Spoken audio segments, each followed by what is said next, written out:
Bridezilla made Grandma spend $300 on a veil. I used to manage a big box fabric store, which meant I saw my fair share of do-it-yourself brides. Some were sweet, some were clueless, and then there were the Bridezillas. One in particular still sticks with me years later. Let's call her Amber. Amber walked in with her entourage, her mom, maid of honor, and her sweet grandmother. From the start, Amber refused to speak directly to me.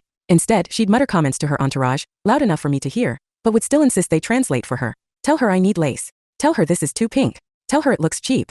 It was like I was invisible, and the whole performance made the store feel smaller with every word. Grandma had promised Amber she'd make her cathedral-length veil instead of paying the designer's price. The problem? We didn't carry the exact shade of ivory to match Amber's custom gown. I explained gently that when you buy directly from the designer, they custom dye the veil to match the dress. At our store, dye lots vary from bolt to bolt, and fabric straight off the shelf won't ever match perfectly.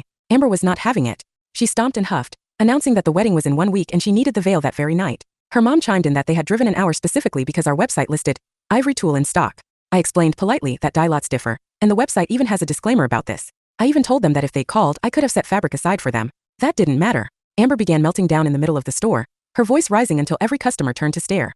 Her grandmother, bless her heart, was the only one keeping calm. Together we found a lace that was close to the right shade, and she decided to work with that. But then came problem number 2, making the veil itself. A proper cathedral veil requires very wide fabric to avoid seams. The lace Amber chose wasn't wide enough. The only solution was a discreet seam down the middle, which, if sewn carefully, would barely show. Amber exploded. For the first time she spoke directly to me, and it was to scream. The veil I tried on didn't have a seam, so this one shouldn't either. I explained again calmly that unless she chose wider fabric or agreed to dye it, there was no way around it. Logic didn't matter. Her mom and maid of honor eventually dragged her out of the store while she continued her tantrum in the parking lot. That left me and Grandma. She sighed, patted my arm, and said quietly, "Don't mind her. She's always been like this." Then she bought every supply needed to make the veil.